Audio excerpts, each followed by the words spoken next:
बात करने वाला हूं कॉटन रोज। इस पौधे से आपको परिचय कराते हैं। परिचय का मोहताज नहीं, जी नहीं।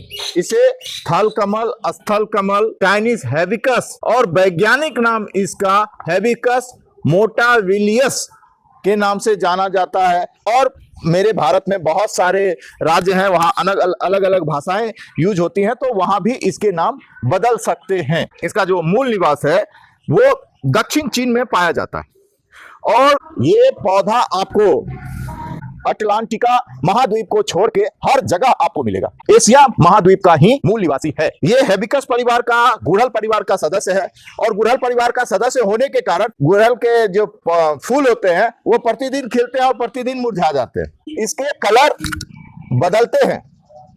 क्यों बदलते हैं? इसके कलर आपके सूर्य के रोशनी के हिसाब से बदलते रहते हैं। जैसे सूर्य में ताप आती है तो इसके कलर चेंज हो जाते हैं। जैसे सवेरे ये व्हाइट हुआ, सूर्योदय होते के बाद हल्का पिंक होगा, आपका बिल्कुल ही हल्का पिंक होगा, और उसके बाद ये पिंक होगा, उसके बाद डीप पिंक होगा, और उसके बाद मुरझाने के बाद ये पूरी तरह से पिंक देख रहे हैं। इसको अगर मैंने छोड़ दिया, ये कलियां अगर मैंने इसे छोड़ दिया तो ये रेड हो जाएगा, लेकिन ये मुरझाया हुआ ही रेड होगा।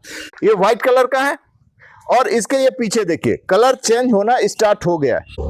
जो मैंने समय चूज किया है वो क्लाउडिंग है, बारिश हो रही है, धूप नहीं है, तो इसके कलर चेंज होने में बहुत देर लगेगा। संभवतः यह 3 या 4 बजे शाम को इसका कलर गुलाबी होगा। धूप और क्लाउडिंग के चलते 2:20 हो चुका है और अब तक इसका कलर चेंज नहीं हुआ है, क्योंकि क्लाउडिंग है, धूप नहीं। शाम के 4 बज गए, लेकिन ये पूरी तरह से देखिए अभी भी व्हाइट है, और इधर तो और भी, जिधर धूप नहीं लगा है उधर और भी व्हाइट है। आज क्लाउडिंग होने के चलते धूप नहीं आई, इसलिए इसका कलर चेंज नहीं हुआ। सुबह में पूरी तरह से व्हाइट था, अब देखिए ये पिंक होना स्टार्ट हो गया है। कुछ देर के बाद और अपडेट करते हैं। 2 दिन से बादल और बारिश के चलते मैं कलर वेरिएशन नहीं दिखा रहा था। देखिए अब ये पूरी तरह से पिंक हो चुका है, लेकिन अभी भी ये पूरी तरह से डीप पिंक नहीं हुआ है, क्योंकि धूप लेट आई है। यही है इस थल कमल पौधे की खूबी, कलर वेरिएशन।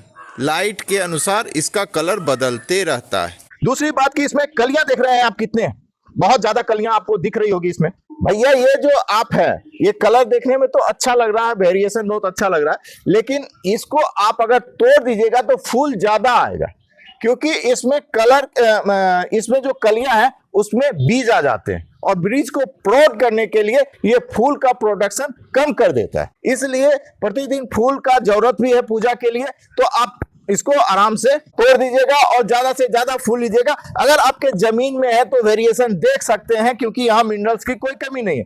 लेकिन अगर आपने इसे गमले में लगाया है तो फूल कृपया करके रोज तोड़ दें, नहीं तो वो उसी को बढ़ाता रहेगा और फूल आपके कम हो जाएंगे। गमले में कम से कम 28 से 32 इंच का गमला चाहिए इसको भाई साहब, क्योंकि ये छोटा पौधा नहीं है।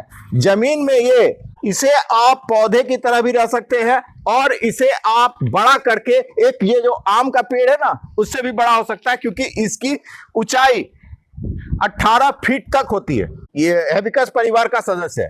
तो हेबिस्कस तो फरवरी में खिलने लगता है और आपका संभवतः दिसंबर तक खिलने लगता है, दिसंबर तक खिलता है। लेकिन ये जब गर्मियां खत्म होती है और ठंड आने वाली होती है उस समय खिलता है। मतलब अक्टूबर, नवंबर, दिसंबर तक खिलता है।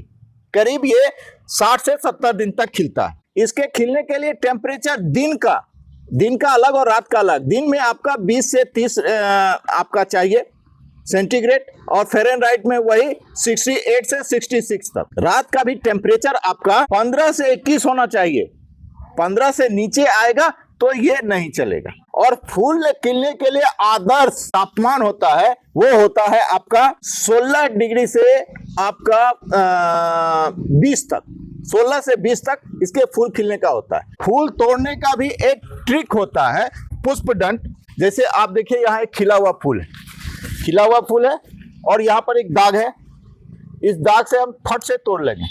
लेकिन अगर इसी को, और देखिए ये सूखी कलियां है, ये सूखी है, फिर भी इसको तोड़ने में बहुत समय लगेगा। तो ऐसे अगर आप तोड़ेगा तो डैमेज हो जाएगा। इसके लिए आपको सीजर का यूज करना पड़ेगा। कि आपके अगर गमले में है तो आप ऐसे ही तोड़े, जैसे कि ये सब डंडियां बची हुई हैं तो ये एनर्जी लेंगी, और ये नहीं रहेगा तो एनर्जी नहीं लेंगी। फालतू का कोई भी चीज आप गमले में जब रहे तो ना फालतू का स्टेम रहने दीजिए, ना फालतू का आप उसमें पुष्प दंड रहने दीजिए। जैसे कि आप देख रहे होंगे कि इस पेड़ के नीचे बहुत सारे ब्रांचेज हैं। ये ब्रांचेज में कभी भी फूल नहीं आएगा क्योंकि इसमें लाइट नहीं लगती है। तो ये जमीन में है तो हमें कोई प्रॉब्लम नहीं है, क्योंकि आप जान रहे हैं कि जमीन की इसकी जड़ें बहुत नीचे जा सकती हैं, इसमें बहुत सारे मिनरल्स होते हैं जमीनों में। लेकिन गमलों में ऐसे ब्रांचेज को पूरी तरह से हटा दें, वरना एक तो वो देखने में भी खूबसूरत लगेगा, पूरी तरह से पेड़ या पौधे की तरह लगेगा, और एनर्जी भी नहीं लेगा, और ये सब खिलने वाले नहीं है। दूसरी बात की जब आपका खिलना बंद हो उसका साइन क्या होगा? उसका साइन होगा कि उसके सारे पत्ते इस तरह के होने लगेंगे। ये साइन है नहीं खिलने का। इसी तरह से गल गल के पीले हो जाएंगे, फिर धीरे धीरे गिरना स्टार्ट हो जाएगा और फूलों की संख्या कम हो जाएगी और कलियां भी पीले होके जमीन पर गिरने लगेंगे। आप समझ लीजिए कि इसका कहानी खत्म हो गया। जमीन में है तो इसकी हार्ड कटिंग कर दीजिए। पौधे को आप 4-5 साल में बदल दीजिए। ये के बीजों से भी लगाया जाता है, लेकिन कटिंग से आपको बहुत आसानी से लग जाता है, तो 4-5 साल में इसे बदल दीजिए। 4-5 साल में इसे बदलने से इसमें जो वायरल अटैक होता है, इसमें ज्यादातर आपका जो हेबिकस का जो प्रॉब्लम होता है, तो उजले कीड़े वाली मिल्की वर्म उसकी जो परेशानी होती है वो इसमें भी होती है। तो 4-5 साल हो जाने के बाद इसको बदल दीजिएगा, कटिंग लगा दीजिएगा, लग जाएगा। अभी ही हार्ड कटिंग आप कीजिएगा, दिसंबर में आप इसको लगा लीजिए। इसमें मिलीवर्ग का प्रॉब्लम होता है। जब ये खिलना बंद हो जाए तो इसकी हार्ड कटिंग कर दें तो मिलीवर्ग की प्रॉब्लम 90% खत्म हो जाएगी। अगर रही भी, इतने बड़े पेड़ का केयर करना मुश्किल है, लेकिन अगर आपका इसको हार्ड कटिंग कर दीजिएगा तो इसके स्टेम का केयर करना थोड़ा आसान हो जाएगा। जब भी आपका मिलीवर्ग हो तो आप ऐसे ही एक बोतल में आप क्या कहते हैं सर्फ ले लीजिएगा, और ये सर्फ सस्ते वाले सर्फ होने चाहिए जिसमें बहुत ज्यादा केमिकल होता है। महंगे वाले सर्फ में केमिकल थोड़ा कम होता है, वो ज्यादा काम करेगा। जो स्प्रे मशीन होती है उसमें दीजिएगा तो ये घुलता कम है, वो आपको खराब कर सकता है। इसलिए ऐसा ही देसी जुगाड़ कीजिएगा तो आपका स्प्रे मशीन भी खराब नहीं होगा और काम भी बहुत ज्यादा करेगा। तो ये देने से पहले आप फूल तोड़ लें, क्योंकि इसकी रिक्वायरमेंट पूजा की होती है। ये देखिए मल्टी कलर, इसके फूल बड़े ही होते हैं, गमले में थोड़े छोटे होते हैं, लेकिन जमीन जहां भी हो जमीन पे इसके फूल कम से कम 4 इंच प्लस ही होते हैं। पूरी तरह से देख रहे हैं आप मिलीवर्ग की प्रॉब्लम। 1 चम्मच सर्फ 1 बोतल में लेना है। बहुत प्यारा फूल है भंवरों का। आप अगर भंवरे, तितली और मधुमक्खियों के प्रेमी हैं तो आप इस फूलों को जरूर लगाएं, और अगर अच्छा लगे तो लाइक और सब्सक्राइब भी कीजिएगा। धन्यवाद।